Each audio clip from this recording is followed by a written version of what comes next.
Estás escuchando el telón de la historia. Levantamos el telón y el pasado cobra vida. Comenzamos. Hoy nos metemos de lleno en uno de esos misterios que no dejan de fascinar, las líneas de Nazca. Estamos hablando de figuras gigantescas, grabadas en Perú hace un montón de siglos y que solo se ven bien desde el cielo. Exacto. Un enigma en medio del desierto. Tenemos bastante material para analizar hoy. Arqueología, contexto cultural, las distintas teorías y hasta cosas nuevas que están saliendo gracias a la tecnología. Vamos a intentar entender qué son, quién las hizo y sobre todo para qué. Eso es. Nos vamos a la pampa de Nazca en Ica, Perú. Un lugar increíblemente árido y los creadores, bueno, principalmente la cultura nazca que estuvo allí más o menos entre el siglo I y el VII después de Cristo. Aunque ojo, es muy posible que hubiera influencia o incluso que el origen esté en la cultura Paracas que es anterior. Vale, a ver, si tuviéramos que describir qué vemos allí, ¿qué son exactamente? Pues son geoglifos, dibujos enormes en el suelo, hay líneas rectas que se pierden en el horizonte, kilómetros de líneas. ¿Kilómetros? Sí, sí.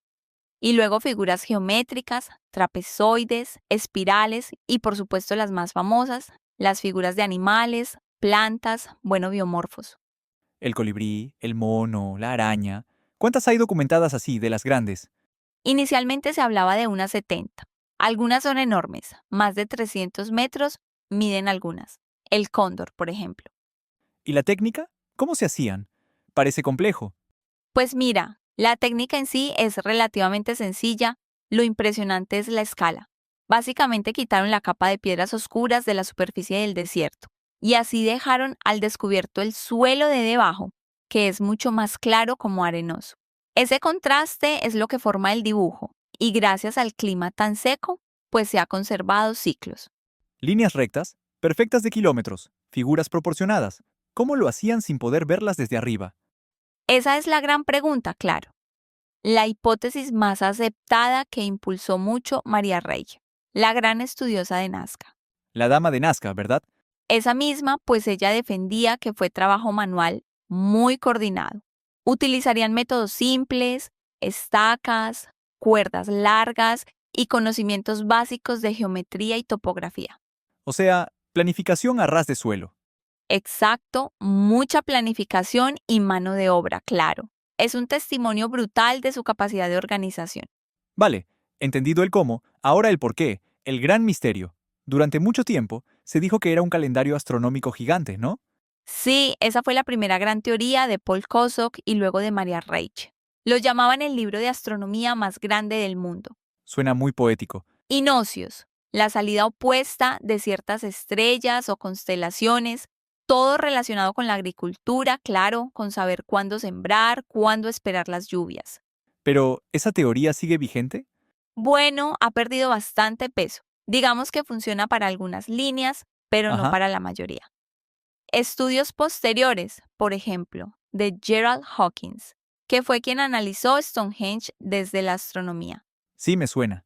pues aplicó análisis estadísticos y la verdad no encontró suficientes correlaciones para decir que todo el sistema fuera un calendario. Algunas líneas sí podrían tener orientación astronómica, pero no parece ser la explicación principal para el conjunto. Entendido. Entonces, si no es principalmente astronomía, ¿qué se piensa ahora? Pues la hipótesis que tiene más fuerza hoy día y bastante consenso las relaciona con el culto al agua y a la fertilidad. El agua, claro, en pleno desierto tenía que ser crucial. Vital. Es uno de los sitios más secos del planeta. Así que investigadores como Joan Reinhardt, Anthony Aveni, Helen Silverman proponen que las líneas no apuntan tanto a las estrellas, sino a las montañas sagradas, los apus.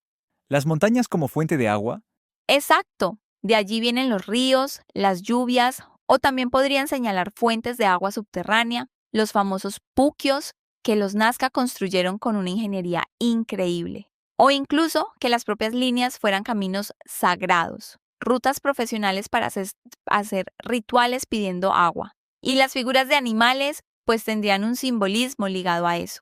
La araña a la lluvia, el mono a la selva y la humedad, el cóndor a las montañas. tiene todo el sentido. La supervivencia pura y dura ligada a lo ritual. Totalmente.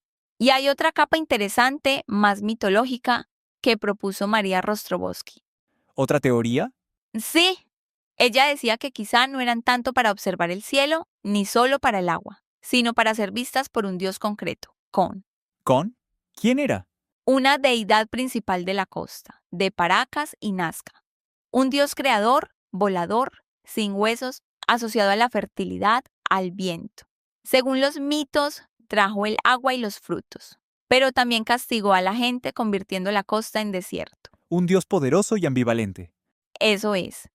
La idea de Rostrovsky es que las figuras podrían representar linajes o grupos de especialistas, quizás los tejedores asociados a la figura del uso, los augures a la araña, esperando la llegada o el paso de Con.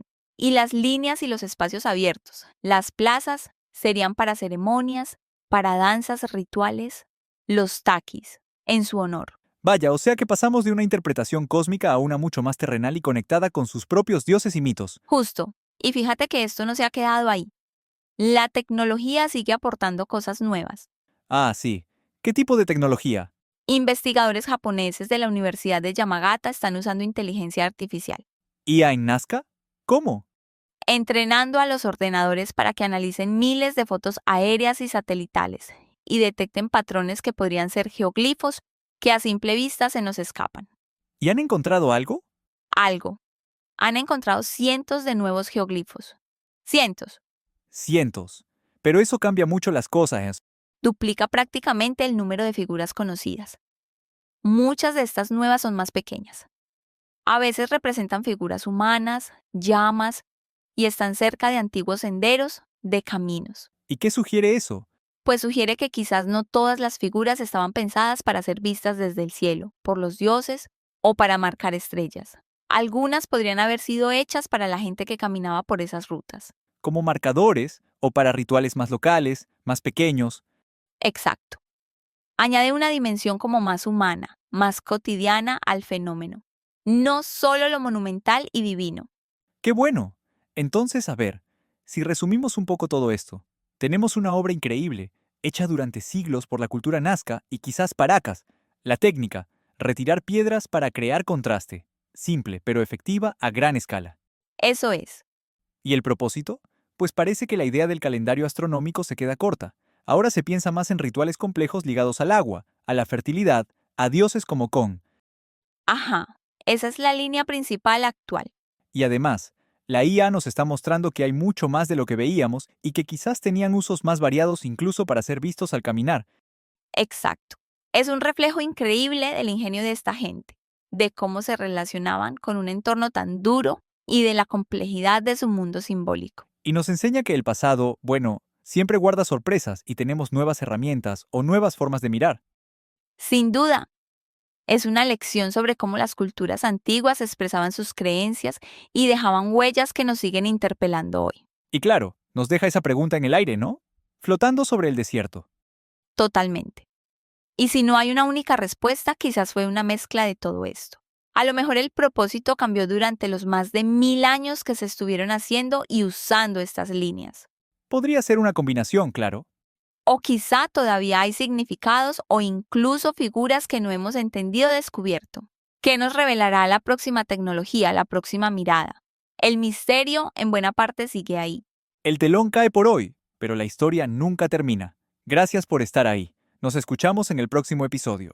Y si te ha gustado, sigue el podcast, compártelo o déjanos una valoración. Así ayudarás a que más gente descubra lo que se esconde tras el telón de la historia.